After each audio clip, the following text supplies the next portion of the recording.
Okay, so hi Lisha. Let's give our viewers some time. Okay, we have Anushka Menon. I think someone special. We have Shreya Nair here. Yes, it's my niece, my Sounds biggest supporter. She's so in lovely, Kanpur IIT, so she's a scientist. I'm so proud of her.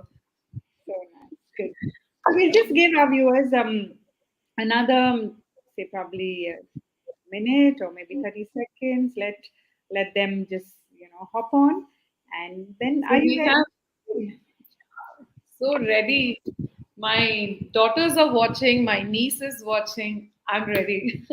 Great, great. So we have Shirley and Renita also. Shirley is my sister. Renita is a good friend of mine. Nisha is also joining in. So while we're waiting, how about we ask the ones who are joining in to just uh, mention where they're joining in from? Okay, are you joining from Mumbai? Are you joining from Cochin? From Hong Kong?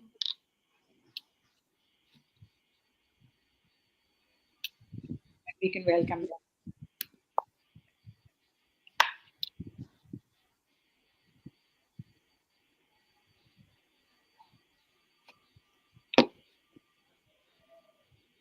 Okay, so Renita is okay. We have Chris joining in from Mumbai.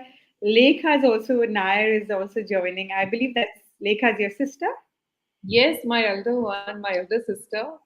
She's the Nice. one who keeps me on track. I have a And tendency to go into a box sometimes, and then she gives me a call. If there is AC, Wi-Fi, I'm good with my thoughts and my emotions.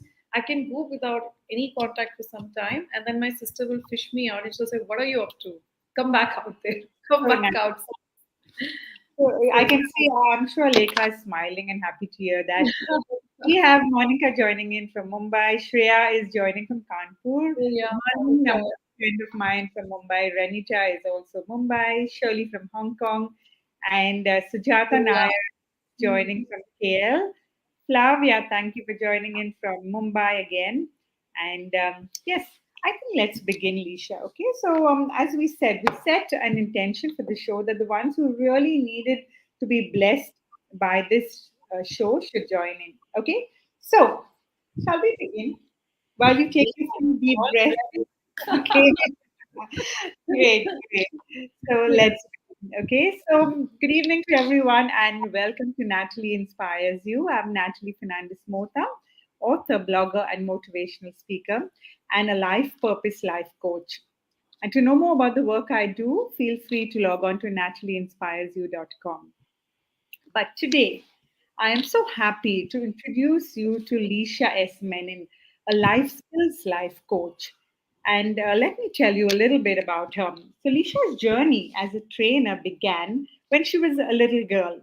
Her dad made sure that she and her sister Lekha had enough practice in public speaking. And, so by the age of 22, they had attended at least 4 to 6 personality development or public speaking courses, right from Claire's Institute to Indo American Society. And my friends joining in from Mumbai would definitely find those two names very familiar. Yes, yes, Yeah. So little did she know that when she got a chance to work with Derek O'Brien and his team, that she would thrive and absorb the training that was given and blossom into a trainer herself. So, joining us from Cochin, Kerala, a mom of two teenage daughters, Lisha comes with first hand experience in parenting teens. She's a life coach who specializes in life skills for children and young adults between the ages of 15 to 21 and coaches parents too. Currently, she's conducting a mindset transformation course. Knowing how you're built and the rules to this game we call life will help you change the way you play this game, is what her mantra is all about. One of her fondest memories of her training days, conducted by a fine gentleman, Mr. Sumit Roy, was his answer to a question which was, as trainers and teachers, is it quite possible that we could end up having favorites in a class? And how do we avoid that? Is what she asked him. To which he replied, please be partial and be partial to all of them. And this answer given to her taught Lisha to embrace all and make sure to include all. And this is the core of positive parenting and what Yes. Lisha is going to be sharing with all of us today. So, all of you joining in, grab your cup of coffee, or better still, on this side of the world, your cup of soup, and a notepad or device to jot down some tips. And join me in welcoming Lisha S Menon to Natalie Inspires You. Let's learn from her how to guide and grow with our teens. Welcome aboard, Lisha. Thank you. Thank you so much, Nat. First, I want to thank you for creating this space and slowly nudging me out of my comfort zone. And you are so good at guiding and so gentle with your approach that you make it seem so easy. So now, if somebody speaks about getting out of your comfort zone and this is what it is, I'm ready. I'm ready again. So, thank you so much for that. The Oh, other thing yeah. is the space that you have created. I see so many of my members of my core team, my inner circle here, and it's a group of strong mothers. You've heard that saying that it takes a village to raise a child. It still takes a village to raise a child, and I hope every parent has such a strong network they can depend on, because it takes a group of strong women to keep each other sane. So, so what a beautiful space here with my elder sister. Like I told you, I believe she's my soulmate. We keep each other sane. My elder sister should be joining, and my niece is here. And oh, she's from, see that I'm joining from Kanpur, can't wait. Shreya is my niece, and she's my strongest supporter. And I love her. My daughters are here. They are watching. I better be good. I can't let them down. You will, and let's welcome everyone from every part of the world, and let's dive straight in, Lisha. Okay, Yes, so yes. let's begin with our first question. And when we were speaking, you shared with me, something very interesting on the concept of life. Can Yes. you share with those joining in what exactly does that entail? Okay. So this concept that I made called the concept of life is urging and encouraging you, all of us, to look at life a little differently, with a different point of view. We are all addicted to emotions, and we all get emotions, and we're always triggered. But then, if you keep following your triggers, you're all the time will be reacting to your emotions, and that's not a good space to be in. So, I encourage everybody to take the word life and then break it into two parts. One part purely being everything that is going on as a physical activity inside your body, like blood circulation, digestion, breathing. Now, these functions are not asking for our permission to work, it's going on automatically. So, one aspect is just simply the physical part of being alive. Okay, if you must get used to writing down, what are the problems you're facing in each aspect. So, if it's just simply the physical aspect of being alive, write down what are the problems you could be facing at a physical level: diabetes, blood pressure, arthritis, etc. The second part, and the most important part, is called the process of living this life. The process of living this life. And there I include everything, right from education to family relationships to friendships to career to anything and everything else comes in the process of living this life. All right. Now, if you are facing triggers or problems in any one of this area, please make it a habit once in 2 months to just write down where is the trigger, where is the problem coming from. Now, this is very important, and I especially, this is the base of both my programs, life skills as well as the manifestation mindset transformation program that I have. Now, what I want to explain and make people understand, that if you're having problems in the physical aspect of being alive, like diabetes, blood pressure, everything, you need to take help. You need to go to the doctor. Do not delay.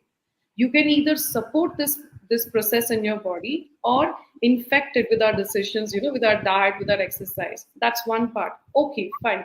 But the process of living life starts from the moment you open your eyes and interact with the first person you meet, the first person who wakes you up in the morning. If they are in a good mood, you're very lucky. If they are in a bad mood, God help you, you're already been infected.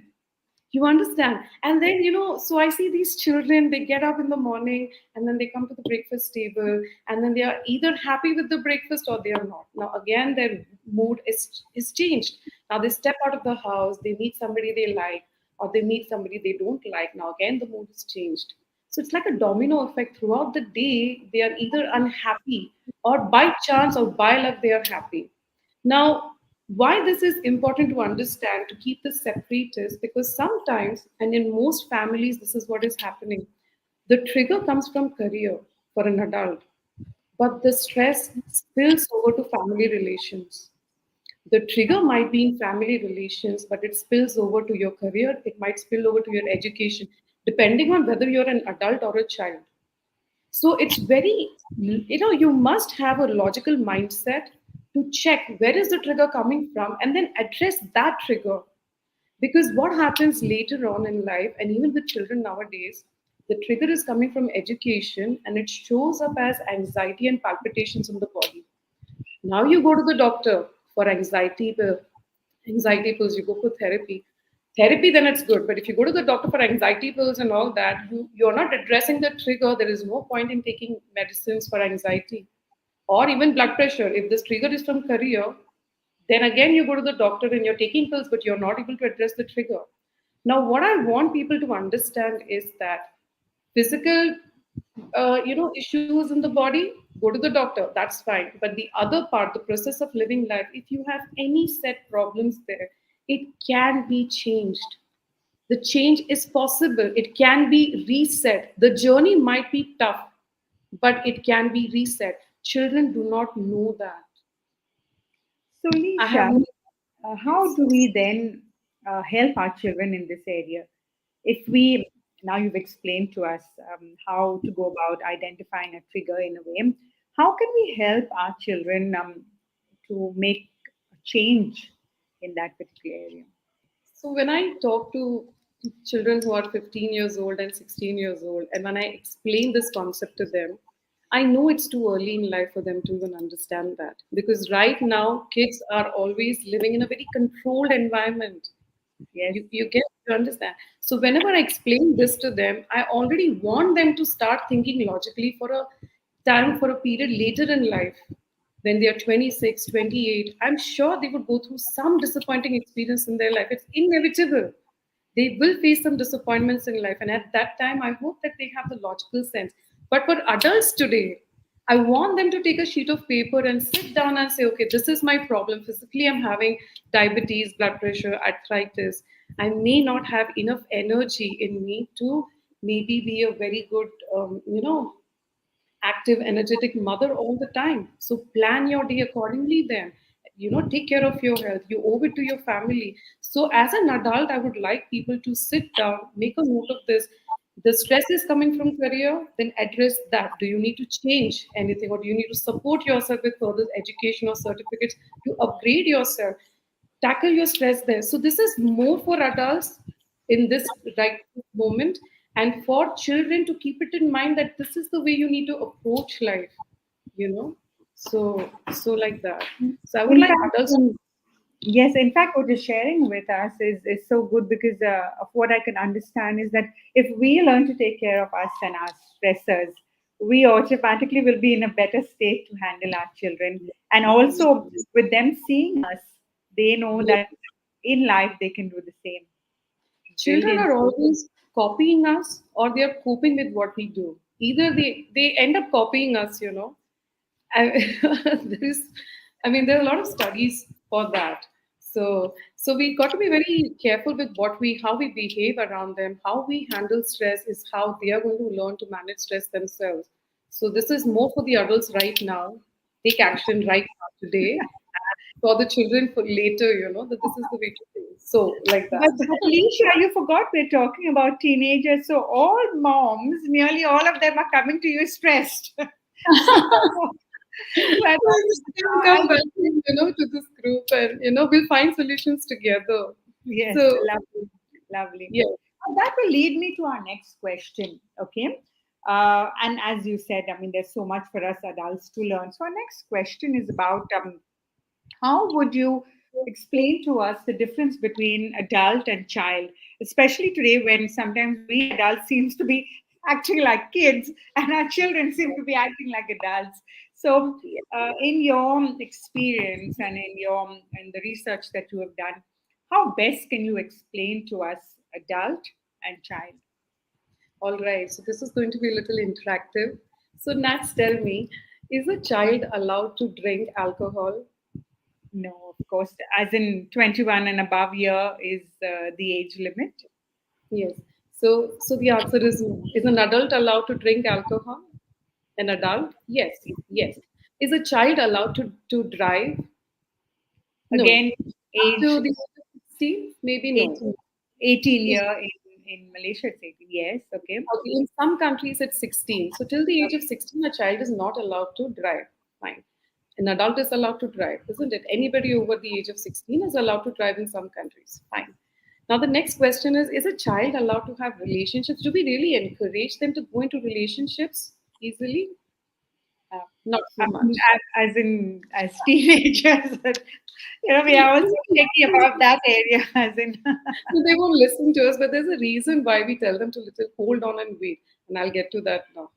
okay. Now, my next question, and this is the googly question: is an adult allowed to drink and drive? Oh, definitely not. No, no. But actually, the answer is yes. There is a permitted level of alcohol allowed in the system. That is the Yes, reason why we have analyzers. So the correct. reason why an adult is allowed to drink, an adult is allowed to drive, an adult is allowed to drink and drive within that permitted level of alcohol is simply because an adult should know when to stop. You must follow the rules, and we trust you to know when to stop. If I give an aerated drink to a 3-year-old, all right, an aerated drink to a 3-year-old, when do you think the child will stop? Either the child will finish the bottle Entire completely, bottle. or would just start with a tummy ache, or would just start vomiting. Children only know to crash. And this, they are by default, their system has a compulsiveness in it. They have a certain compulsiveness in their system, which is needed till the age of 16. Why? Because they're learning new skills, they're learning to eat, they're learning to walk, they're learning to run. It is necessary for them to have that compulsiveness in their system to learn new skills. Just imagine a 30-year-old probably learning to skate and a 6-year-old or a 10-year-old learning to skate. It's going to be very different. Children just get up and try again. They don't know how to give up. They don't know when to drop it. They don't know when to stop. They crash into things. This is the reason again why some things are not allowed for them, up to a certain age, simply because they can get distracted and they can absolutely derail, get derailed from the track, and they can just crash. They can self-sabotage so badly. Adult content, cigarettes, alcohol, they don't know when to stop. It's a part of their nature, it's the way they are built.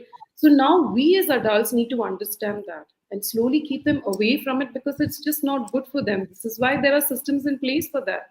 Now, if this is the definition of being an adult, and I trust you to stop, yeah, how many mothers out there stop when they're correcting their child? Do they stop when they know the child is got it, has understood it, or do they continue till the child's spirit is broken? You tell me. I think you know the answer. This is the core concept, This is the core of both my concepts. As an adult, if you know when to stop, you can absolutely handle any situation in life, anything and everything. This needs a little self-regulation, You need to know how to handle your emotions. Most people are only reacting. And I know so many 60 plus year old people, who are walking around childish to the core, be it teachers around children. They don't know when to stop. They carry the stress from their home into classrooms, or take the stress from the classrooms into their homes. We as people carry the stress from our career or our finance, and then we just dump it on our kids. Now, when I talk about this concept, I also bring to people's attention that I have seen many, many children walk into the house, notice what is the mood of the house, and then approach a parent. They have stopped themselves many times. So many times I've seen children showing adult behavior. Most of the eldest ones are like that, the elder ones are so cautious, they're always checking. I also know, I mean, this makes me sad actually, that there are teenagers out there, even when they are in trouble, when they come back home, they wait for the mother or the father to be in the right mood to approach them for help. And that makes me very sad. That's the state. So now we should know when to stop. Let's be an adult. And I take this forward, and this helps with manifestation.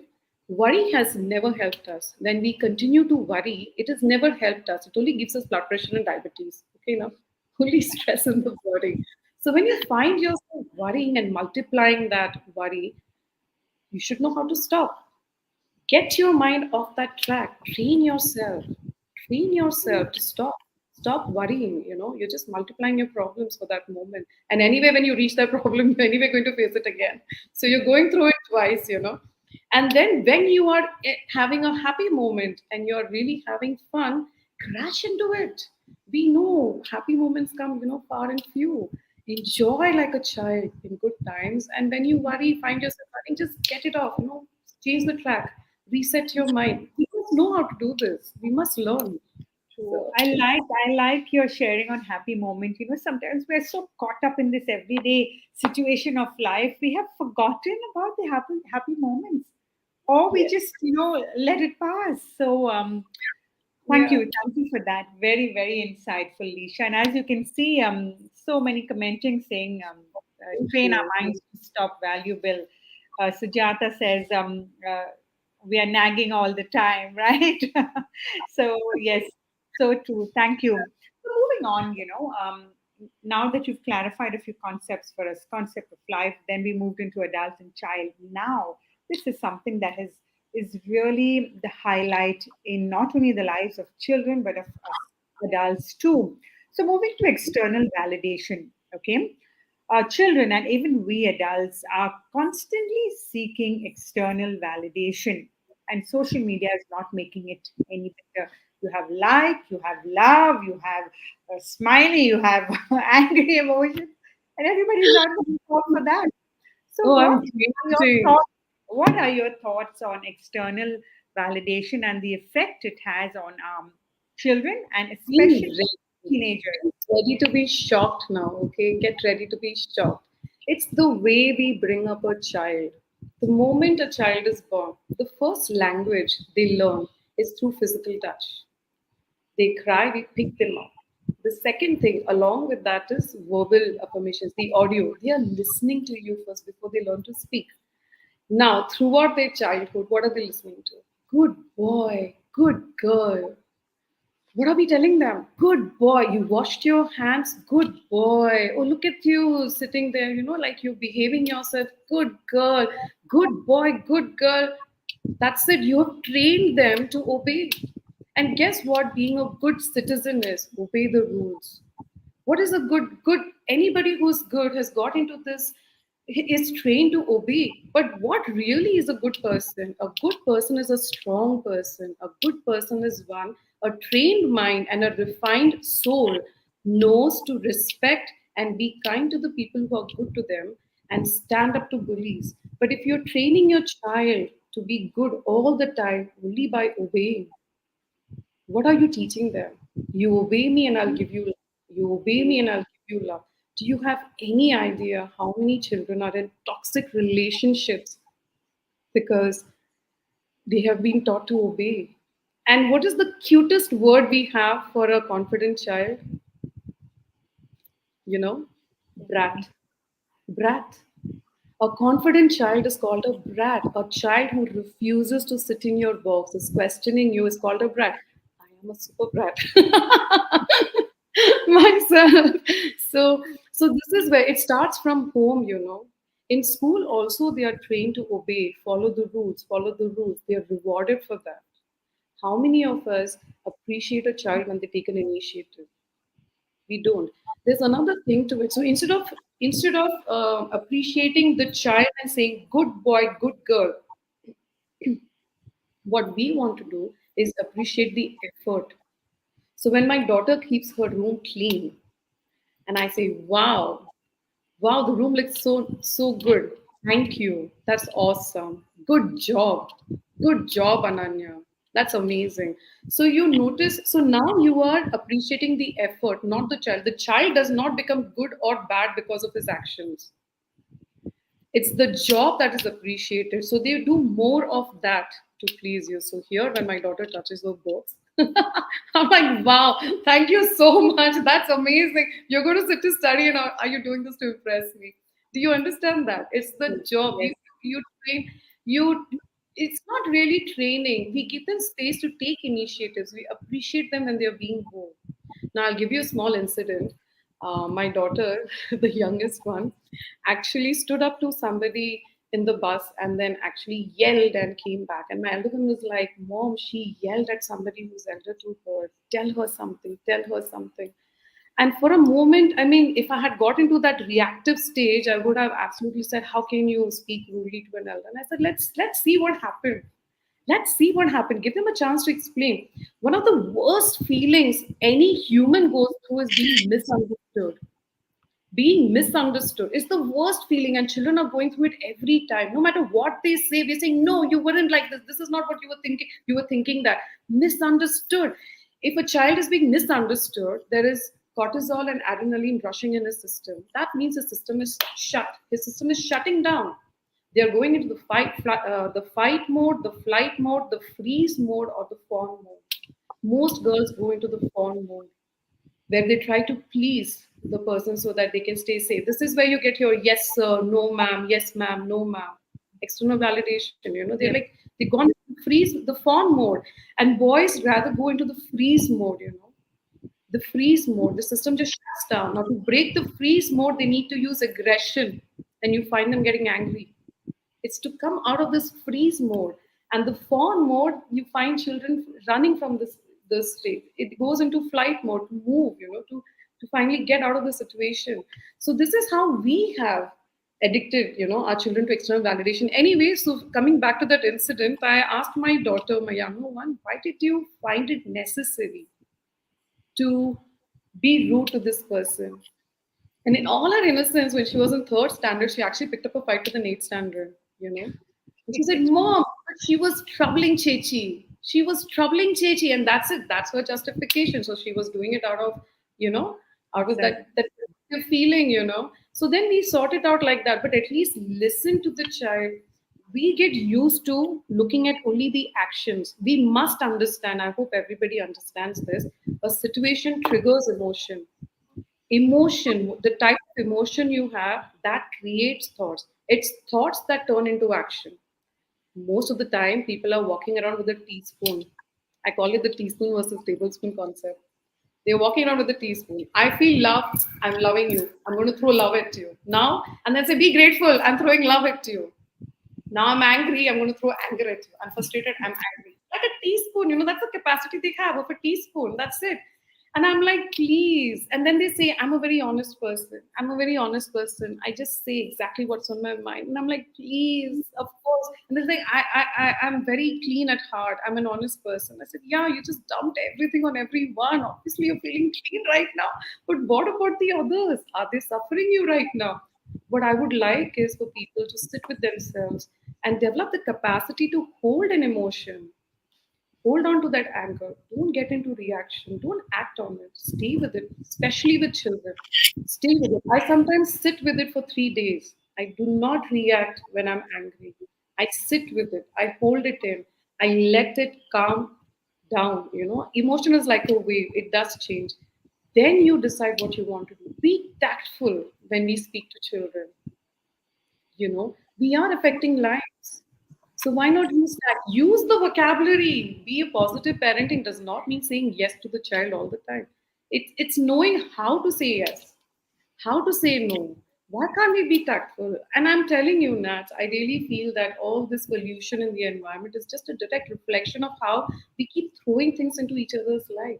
I'm like, have the capacity of a tablespoon at least. Just sit with it for some time, yeah, and then decide what you want to do. People are wrecking havoc, in the name of love and in the name of hate all over. We could achieve world peace. We just have the capacity of a tablespoon inside and just hold it a bit first. It's what me. I'm quite sure tomorrow when we mums are going to, add the sugar into with the teaspoon and tablespoon, we're going to bring to mind your conversation tomorrow morning. But I really like the word tactful. What I picked up is if we can be tactful in our Yes. words and in dealing with our kids, how lovely it would be. Would So you I want like an to, example of it? Oh, uh, look at that. Somebody I liked it. yeah, I must Would say you that like there an are example of questions that? coming in. There are a few questions coming in. So, Reshma, we will address your question after we finish the last topic, but we'll come back to the question. Okay. So, Reshma is asking us something. Let's leave it for a little later. We'll come back to you. So, yes, as you were saying, I can see Merlin says that she loved the teaspoon versus Oh, tablespoon concept. So, yes, we'll move on. So, Lisha, moving to our the final question, as we were discussing, you shared with me a very interesting concept that I hadn't heard before called the mixed bag. And I'm quite sure that our mums here, okay, and we have over 45 mums joining us today. I'm quite sure that most of them, or nearly all of them, would really benefit from that. So, can you throw us some light on mixed yes, bag and then we move into questions, okay? yes, yes. Now, the mixed bag concept means that everybody at birth is given a bag. It has 3 to 4 components in it. You have your parents or your child. It's already given to you. We have no control over the nature of our parents or the nature of our child. It's a gift. It's given to you in this mixed bag. Then you have let's just I'll just explain that as we go ahead. So the first component is the parent and the child. So please try to understand the nature of your parents, understand the nature of your child, accept it, and then adapt with it. Please do not waste your time asking, why have I been given this? Why have I been given this? Your question should be, now that I have this, how do I cope with this? What do I do with this? How do I move on? How do I plan my life? That's the first component, the parent. Second is finance. There is a certain level of finance in everybody, every family has. The children are very aware of it, you know. So, as an adult, too, make a note of it. What is the level of finance that is given to you at a family level? What is the finance? And then plan accordingly, and then make plans accordingly. You don't have to restrict yourself because it is what it is. You see it, now you plan accordingly. You want, if a child wants to, go for further education abroad, look at what is and then plan accordingly, accept and plan. The third concept is love. One parent can fill the house with a lot of love, and two parents together can be very toxic. So, what is the level of love you have in your family? What is the level of support? Stop asking why. Start asking, now that I have this, how do I deal with it? And the last component that I say is health. Now, when we are born, either we have health issues or somebody in the family at any given point of time may have health issues, and you know how it gets. If there is a health issue of an elder person or a young person, whoever, the entire family gets involved in it. The resources drain out. So find out what is the health in it. No, there is no. Don't waste your time asking why have I been given this mixed bag with parents, love, finance, and health. Now the question is, what am I going to do? Because you would have this mixed bag no matter where you would have been born. It's a gift. This is your starting line. Why I say this is because many children or many adults throughout their life keep asking, why was I given this? Why is this with me? Why? Forget why. For kids, ninth and 10th standard, when I walk into the classroom, I actually tell them it's a biochemical reaction. Nobody asked you. Okay. It's a biochemical reaction. So deal with it. You are born and that's it. Okay. Now you have this bag. You would have this bag no matter which family you were born to. So now the question is, what am I going to do with this? But there is one component that should never be a part of this bag, and it starts with A. Now, if I was in a classroom, I would spend 5 minutes asking a question and waiting for children to tell me. But since we don't have that much time, the word is abuse. There should be no emotional abuse. You must stand up for it. Emotional abuse is when somebody mismatches what you feel. Now, children come to us and say that, Mom, I'm sad. And what is the first reaction? You have no reason to be sad. That's what we say. Why? Because we are doing our best for them, and I'm suffering so much to give you my best, and then you tell me that you're sad. It's not. I can't accept that. So I said, Mom, I'm sad. You have no reason to. I mean, it's a mismatch. Mom, I find maths really tough. Why? It's easy. It's only this way. It's easy. Mismatch again. The child is simply stressed because you're not validating what they feel. Now, positive parenting talks about this. You say, oh, is it so? It's possible. Is it so? Fine. Now let's see how I can support you. So don't invalidate a person's emotions. So if somebody is doing that with you, this is what I tell the kids. People are not going to change for you. They will change because of you. So the moment you change, they are forced to change. So you take responsibility for yourself. You have changed, they have to change. So emotional abuse stops there. And you must practice this, you have to practice this skill of standing up to emotional abuse. The next is physical abuse. If there is physical abuse of any point, of any kind, you must bring it to somebody's attention. You have to expose the abuser. And here, Nats, I'm going to tell you something that usually will shock people. An abuser has read the victim. An abuser waits for a chance. He or she knows that they can get away with something. The abuser has read the victim. He's not taking a random chance with somebody. The victim is the one who walks into situations unaware. They simply don't know who's watching them. And I've seen this, Nat. I went to a supermarket and somebody came next to me and I was a little uncomfortable. And guess what I found? I wouldn't even look at his face. If something does happen and somebody is asking me, oh, how did he look? I wouldn't know. I felt uncomfortable. My natural reaction was to shy away, to not look. This is what we do. And I then made it a point to just look at the person's face. Guess what? Half the time when you're looking at somebody who's looking at you, they know they've been noticed, they've been exposed, they move away. And another thing, if anybody is ever facing physical abuse, we must stop it. Even if you're not the first person, you must make sure you're the last because the next victim may not be as strong as you. It's a responsibility. The last is mental abuse. Now, this adults face it in office or maybe at home, and children face it in school. Let's be honest, the society is a very toxic place here. So here for mental abuse, you must have a strong sense of self, a very strong sense of self. Now, when somebody is interacting with me, I don't become them. I don't absorb their opinions and their ideas. I have my own ideas and my own opinions. So I have a good sense of self. And now now I'm not confused with what I'm hearing, maybe about my project or about my education, or about my performance, or maybe about being a wife or a husband or a son or a student. We must know how to be a little detached Yes. from what we are doing so that nobody just comes in and throws their opinion and makes us confused about who we really are. So have a good concept of self, and that can be achieved by answering three questions. What do you like? What do you dislike? Make a note of that, and it can change in an instant, like the flavor of an ice cream or the color of your choice. What do you love and what do you hate? Now, this can change over a period of time. We do end up hating the people we love, and we do end up loving the people maybe we hated, once upon a time. It happens. So, over a 6 months' time, it could happen. So, make a note of that. But the third question, what do you tolerate in your life, and what is it that you will never ever tolerate, should never ever change? No compromises there. If you tolerate something that you would if you're tolerating anything in your life, trust me, it is painful. Changing that is painful, suffering that is painful. You just choose the pain. One of them is worth it. So you change, you stand up for yourself and do the necessary things you need to do to change that situation in your life. That is also painful, but staying in the situation is also painful. So you just choose what you want to do, and make it worth it.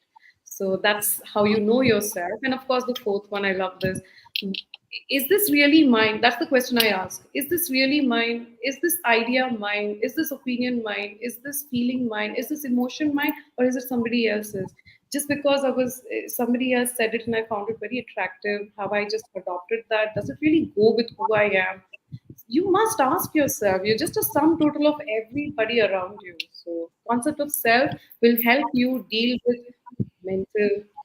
mental abuse. So that's this thing should never be there in the bag. So, Oh, lovely, so lovely. So like, that's why I like this concept of mixed bag, because it gives you like a full overview of self. And if we, understand that better, we understand ourselves. I'm sure, sometimes, Leisha, I feel that parenting actually is so taking a walk into your own self and understanding yourself. The moment you make that connection, you heal, you're coming out to your children in a better space, so can I I share something? Can I please, share please. something? Yes, yes. Okay. So when I look back on my life, there are four people who have had a very deep impact on me. First is my father. My dad, the only thing I remember, I had a great rapport with him and I was his brat. I had the space. He used to give me the space to just come and just sit and talk to him. I would go for movies with him. I would go for pork vindalos with him. I had to chosen places. And Mumbai, I had really had a good rapport with him. He used to tell me, don't feel guilty for anything that you do. Own up to your mistake and then move on. We must move on. So my dad taught me that. And trust me, anybody who knows a little about my life knows that I'm really good at moving on from a mistake. The sorry is not for the victim or the person who suffered your mistake. The sorry is for the self. Simply by saying sorry, in this house, it's a rule. Just because you said sorry, nobody is going to bounce back and become okay with you. No. You said sorry, thank you. You were reflecting on yourself. Now you have to give me time to get used to it. Let me trust you again. So that one thing I really picked up, and I have tried to give that and integrate that into my parenting. So nobody here reminds each other of their mistakes. And I want to tell you this, and I think many parents will find it very helpful. The moment you remind a child of their mistake, you are pulling out a memory that they probably have forgotten or are trying to forget. And you're pulling it and keeping it in front of their face again. And you're saying, I worry about you, so I'm reminding you that you have done this before. Now I'm reminding you so you don't do that again. But now you have pulled out a memory that probably gave him an adrenaline and cortisol release there. His that pattern must be still present in his body. Oh, oh, that's so odd. I'm so sorry. It will come back now. Ah. Oh, okay. No, It's it's okay. 2 minutes. We can hear you. We can hear you. You can Oh, speak that's up. amazing. Yeah. Now you have, because this is so important. Now you have pulled that out of his memory, put it in front of his face. It's very difficult to tell a person, this is now you've given a blueprint again. The child is remembering that, and again, he's got a cortisol and adrenaline release in his body. All right. Now you're asking him, this is the blueprint you've given in front of his face, and now you're going to tell him, this is out of love. I'm telling you this out of love, that I'm reminding you made this mistake. Now don't do this again. But this is what you've given him again in front of his face, and you're telling him to move somewhere else. Very stressful for a child. Very stressful. Don't do that. Let them overcome their mistakes. The second person is who's really influenced me is my birth mother. Yeah. So there are times when I'm a brat, okay, and I'm sure she had a very hard time with me. I'm sorry, acknowledge it. But what happens is with her, I had to, look past all the words, check her actions, and try and understand, oh, this is coming from a place of love. Let me appreciate that. And now, and that's amazing because with children, this is what we do. We react to their actions. Hold on, speak to them, give them the space to explain themselves, validate their emotions, speak to them tactfully. Now, this is again something I've integrated in my life. The third person that I owe everything to is my soul mother, Prasanna Ma. Okay, she's the rock that I depend on. Okay, now so she reminds me that you're a strong girl. She reminds me of my responsibilities when I want to give up. So she's the one who reminds me of my duties, my responsibilities, my strength. All right, from time to time. And she's also taught me how to love more than your own, how to include everyone, how to be involved in everybody's life. There is so much love to share. It's possible, it's amazing, I love it. And the fourth one, And the best one of them all is my mother-by-law, my mother-in-law. Oh, That is the that's awesome. person. Yeah, lovely. He is full of self-respect. So mine is an arranged marriage. The third day of my marriage, as a new bride, I'm sitting there and I'm watching my mother-in-law have a fight with her husband, my father-in-law. Fine, fine. I have seen fights in my house. It's all okay. Everything is good. Fine. She walks into the room and she says, "I am your wife," and I'm like clapping and cheering. Awesome, mom, go for it. She is so full of self respect and kindness. She notices everybody. My husband, when he walks out of his house, he better have some change in his pocket because she will make sure that everyone is acknowledged and everybody gets 10 rupees, 20 rupees, or whatever. She notices everyone. She's so kind. So there are people who talk about, they read books for their own, for something to work out. They would take a book and read it in 7 days and all. And I was amazed. She took this book and then she's reading it for world peace. I'm like, wow. And what I picked up from her, Nat, is the strong sense of connection she has with her family name. And I immediately started telling my children about their grandfathers and their, the generation before, so that children know they're connected to a network of people. So now my child knows that when she walks into a class and the way she behaves is a direct reflection on the way she's been brought up. So they are not alone, they are not isolated. There's this whole connection behind us, this whole network. We must tell them stories, yeah, about our own families. They should know which family do they belong to, the connection there is awesome. So they don't feel isolated, we know that we have this huge family with us. Let's be proud of that. Yeah, we have stories. They had struggles, and amazing stories. I'm so sorry for the Very line. good. You know that the beauty of it is that we can still hear you. And Thank thank you you so for much. sharing so many beautiful aspects of your personal life. Yeah, Am I looking nice. pretty? So thank you for There's always sharing aspects of your personal life. Sharing stories are always so impactful. Okay, now Lisha, for some reason we can't hear you, and you seem to be stuck. So while Lisha is trying to hop on back online, we have Reshma here who is asking us a question: how do you make her feel stronger for the outside world, stand up for herself, and not get bullied by her peers? Now that's a big one, and I don't know what has happened. Perhaps an internet connection issue, but she seems to be stuck. Okay, so for while Lisha comes online, let me just tell you that you can choose to follow her at Lisha S Menon on Instagram, and send her a DM, a direct message. I'm quite sure she'll be happy to help you with whatever you would like to ask with regards to positive parenting. She's a lovely person, and in these past few weeks, I have learned a lot from her myself. So let's give her a little more time to hop on. It's definitely an internet connection. And for those of you who joined in a bit later, I'm Natalie Fernandez Mota, and if you'd like to know a little bit more about the work I do, please log on to natalieinspiresyou.com and get to know me better. And of course, you can follow me on Instagram. You can subscribe to my YouTube channel, and let's work together sometime on a show. Okay, so let me end because it doesn't seem like I think her connection would come back. Let me end with some great words of wisdom on parenting. And let me end by asking you a few questions, something that you need to reflect on yourself as a parent, as a mother, and for the dads who are joining in, as a dad. Uh, are you a grateful parent? Are you a parent who is grateful that you are blessed with the gift of a child?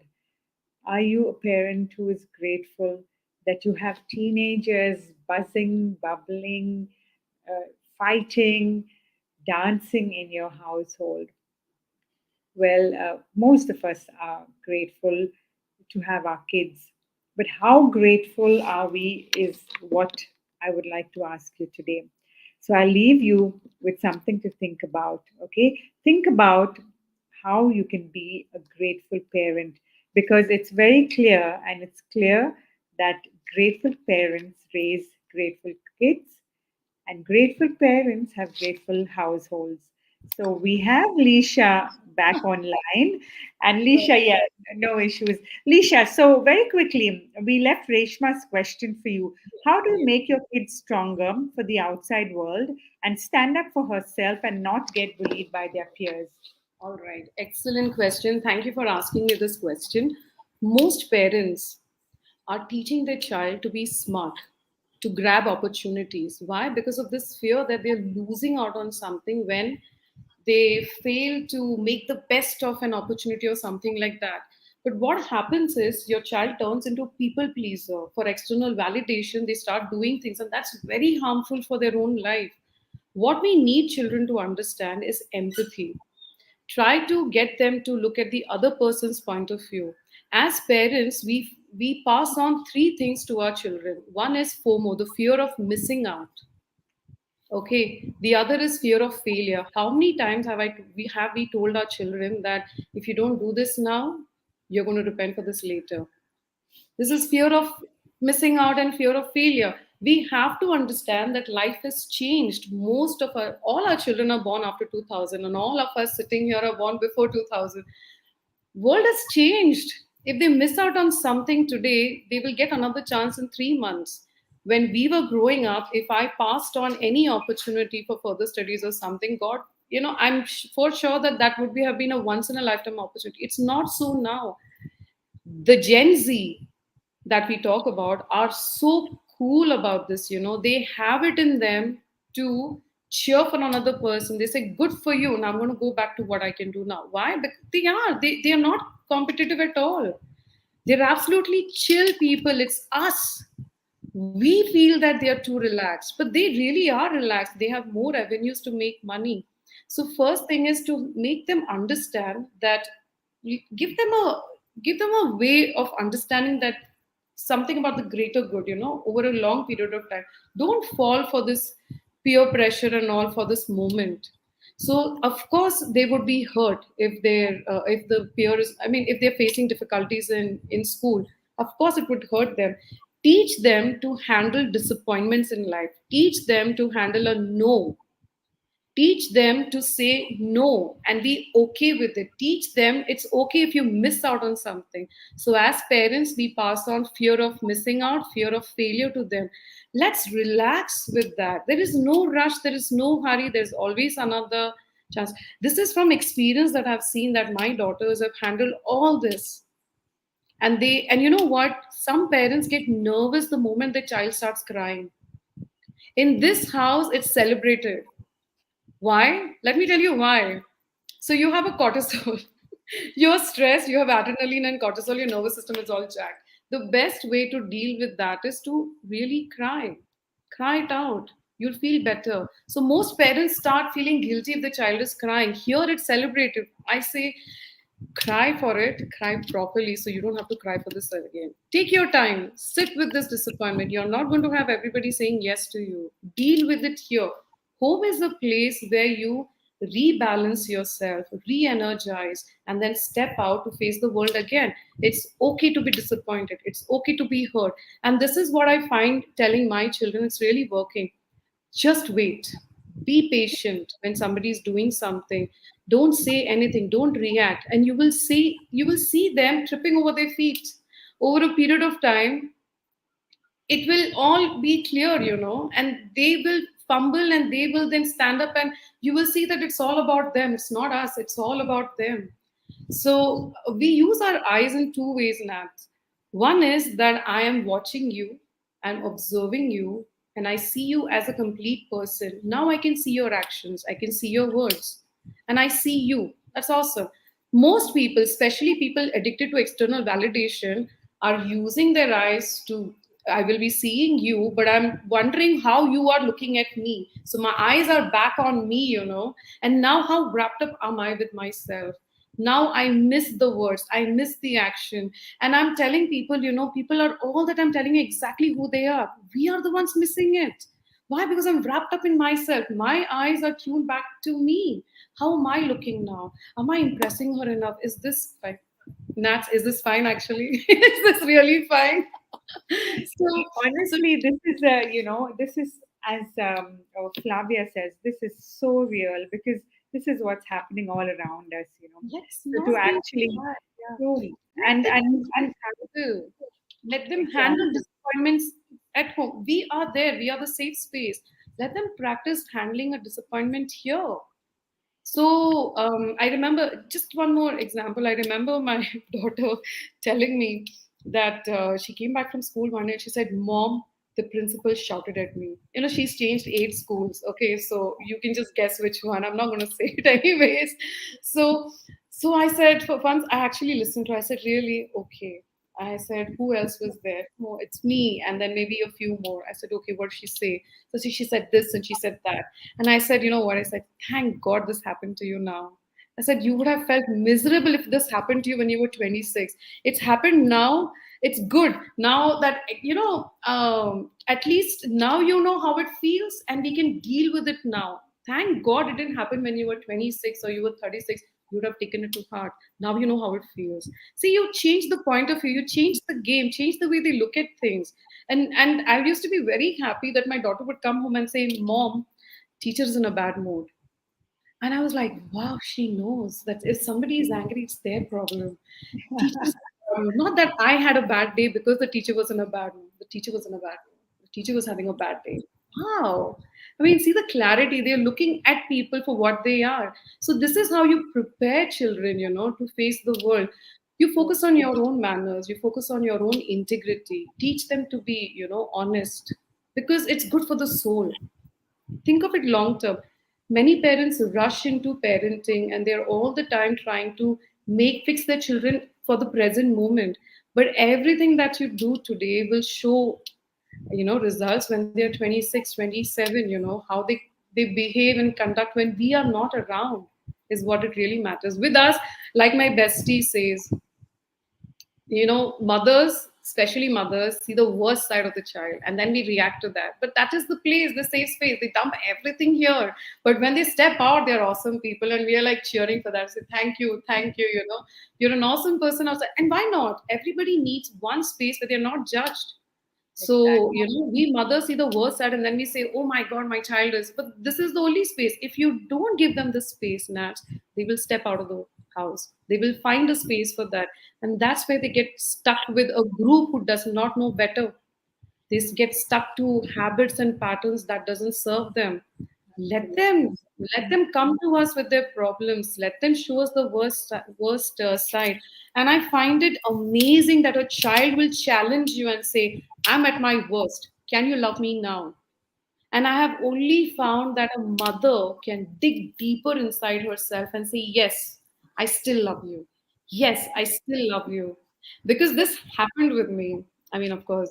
Do we have time now? Can I just. Actually, we are kind of running out of time. We'll have to do a part two, but I'm guessing Reshma has had her question answered. So thank you. She says thank you to you. Yeah. And I'd really like to highlight what Merlin said. She said we parents really need refreshing course because really handling our children is all about us being trained. Us, it is Right? about us. It's, Yeah, it's so much about us. So sadly, Lisha, we don't really, being I mindful understand. about it being a one-hour program, we don't really have time to take other questions.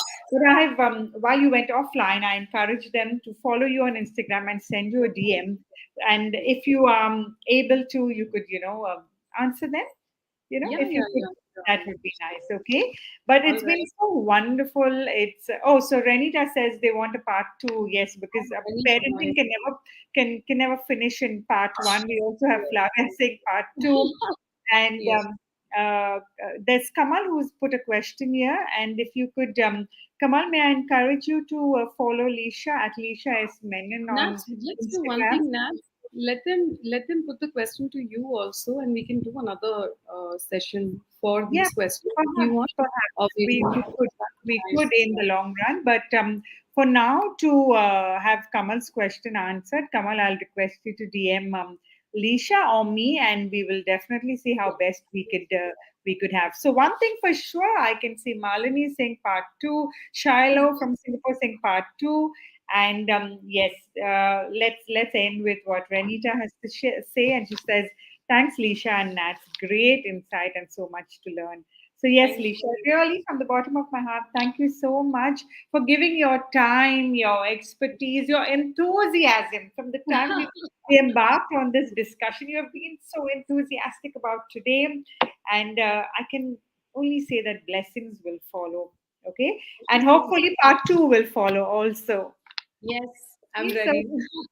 thank you to each and everyone who's joined in. We have if I'm not mistaken, Lucy is joining in from Hong Kong. Thank you, Lucy. Sujata is probably someone you know.